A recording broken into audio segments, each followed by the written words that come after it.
Ta-da! Hi everyone, welcome to Steve's Sleeve. I am Steve and I'm about to tell you what I have up my sleeve.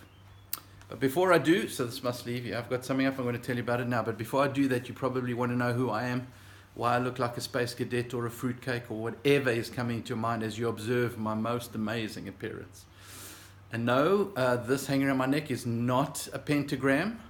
It is the Star of David. That can also be seen on Israel's flag. You can have a closer look at that. But there is much more to this little star than just being Israel's national symbol. And I'll tell you why in just a moment. Believe it or not, I'm actually a lay minister. I pastor a small church family group called Footprints in the little town of Fish Hoek, South Africa, Cape Town. And I also run two businesses. So I know what it's like to be in business and to be in ministry and to be very busy. I'm the husband to the precious wife of my youth, to whom I have been and still am very happily married for 35 years. And I'm also the father of two amazing children and grandfather of 6 incredible grandchildren. I, for one, am wanting to make a positive impact in South Africa and in this world that is under the threat of spiraling out of control. So, but before I tell you what is up my sleeve here, let me first quickly tell you why I've decided to temporarily change my appearance by putting on this shirt, this dog collar, multicolored wig, and these glasses, and hang the stuff around my neck, because I don't always look like this. I promise I don't. That being said, this is not the only appearance change I will make in the future. There are going to be some other surprises depending on the subject I'm talking on. My current chosen appearance relates directly to the subject that I'm about to tell you of, which I will now remove from my sleeve. So let's check that out. First, and hopefully my appearance will start to make a little bit more sense. Well, at least I hope it will. By the way, I'm actually bald. Yep. So the way I look today is at least a little bit more sprightly and colorful than normal, and hopefully a little bit humorous. We certainly need a little bit more humor in such a negative world. So if nothing else, if I get a smile on your dial, then my day is made. But if not, just close your eyes. You don't have to look at me. Just listen to what I have to say. So here it is. The subject of today's chat, as I open my little scroll here, is flesh versus spirit. So if I've just burst your bubble of great expectation, if this header, flesh versus spirit, has absolutely no meaning to you, then let me rephrase it. In other words, I'm talking to you on the temporal realm versus the eternal realm, or the natural realm versus the supernatural realm. The seen realm, what you can see with your eyes, versus what you can't see. So wait, I'm asking you, don't run away just yet if you don't believe there's any other realm other than this earth. Because this is the very first of all the sessions that I will ever do. And because I had to do a short intro here, I'm going to try and wrap it up in 10 minutes. I might go slightly over, but I'll try, or maybe less. And in future, I'm going to try and keep all my sessions to 10 minutes, short and sweet. Now, I know you can afford 10 minutes, even if you're driving to work. Because at least then you won't have to look at me. And I assure you, you will not believe how relevant, dynamic. This is going to be liberating. It's going to challenge you and life-changing. That this seemingly insignificant or nonsensical subject is actually going to be to your life. It has to have relevance to your life. I'm going to show you that in no uncertain terms, that you're not just a living physical body and a brain with some emotions walking around on planet Earth, wondering with everybody else what the heck life is really all about and why you're here. There's actually much more to you than you can possibly imagine. And it's not a coincidence that you were born into this earth at this time. And you are not a mistake, even if you think you are, or others have told you that you are. And this incidentally brings me back to my appearance. My appearance is representing two things: change. I've a radical change. What you're seeing now is radical because change has to happen. Somehow change has to happen. So it's representing change. And the second thing is impact. I'm hoping this is making impact because there are not many ministers that dress this way. So change and impact. Change is coming. Even as I'm speaking now, it is already starting to happen. And this subject, if you will let it, only if you let it, is going to positively impact your life beyond what you can possibly imagine, because I know it has mine. Positive.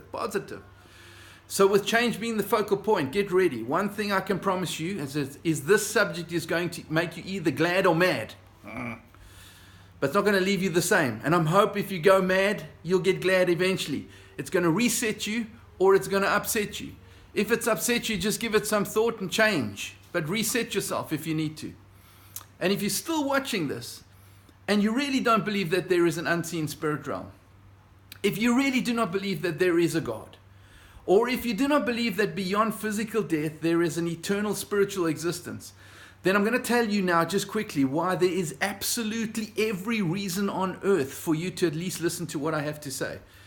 If it turns out that your current belief, whether you are an atheist, an agnostic, or any other belief or lack thereof that you have at the moment, if your current belief ends up being correct, so if what you believe turns out to be correct when you die, then when I eventually depart from planet Earth, because it doesn't matter what we believe, we're going to die one day. We are all on death row.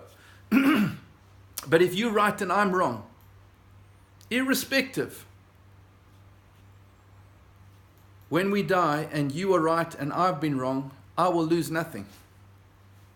Neither you. You'll just turn into a vapor, or whatever you believe will happen, or just go into the grave and that's the end of it. I lose nothing. But if you're wrong, and if what I believe ends up being right, then when your physical body is laid to one day in death to rest, you, the real you, the eternal you, the invisible you on the inside of your body, will most certainly find yourself very much alive in another realm called the spirit or eternal invisible realm. And in the invisible realm, you will then be on a journey that you will not want to be on. So you owe it to yourself to dig a little bit deeper. There's just too much to lose if you're wrong. This is not like losing your favorite watch or having a car stolen from you. Your mistake in this case will be an eternal mistake, no turning back. Once you leave your body on planet Earth, there is no coming back if you're wrong. And if you're listening here and are harboring thoughts of suicide or battle with depression, I'm telling you, don't do it. Just listen to what I have to say. This will change your life. Now, here is the challenge I have for you. Are you ready? As much as you may believe there is no God, if that's the case, as much as you may believe that after life on earth, there is no life thereafter, as much as you believe that there's no eternity and no unseen eternal spirit realm, then, notwithstanding that, just like an irritating insect bite that won't go away, you cannot refute or deny, neither can I, or excuse the fact that there is a little nation on our seen planet Earth that against all odds will not go away.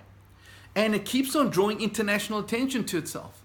It is called Israel. You and I know this to be true. And of this nation Israel, a certain global best-selling book of all time speaks from cover to cover about it and its people. And this bestseller happens to be called the Bible, which you've probably heard of this book. Many of it think of it just a compilation of insignificant, outdated stories written by old men, and most people have never touched it. And by the way, Israel's Star of David, this little star, is not just Israel's national symbol or sign. More importantly, it is actually God's sign. Yes, it is. You may not have noticed, but it is made up of two triangles that are interlocked. They've been brought together to form a six-sided star. One triangle represents mankind. That's you and me. Spirit, soul, and body. We're not just a body. We're a spirit. We have a soul. We live in this body. The other triangle represents God, the God of this universe. The Holy Trinity. Three sides. Father, Son, and Holy Spirit.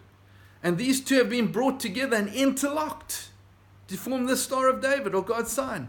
It has always been God's intention to be one with mankind, starting with natural Israel, God's so-called chosen people, a natural nation representing and prophetically foreshadowing what was to come, namely that there would be a spiritual Israel in addition to a natural Israel. But this I'm going to explain a little bit later. It's hugely significant. Going back to the Bible, does it not at least irritate you or perplex you just a little bit as to why this particular book has such a phenomenal global distribution representation?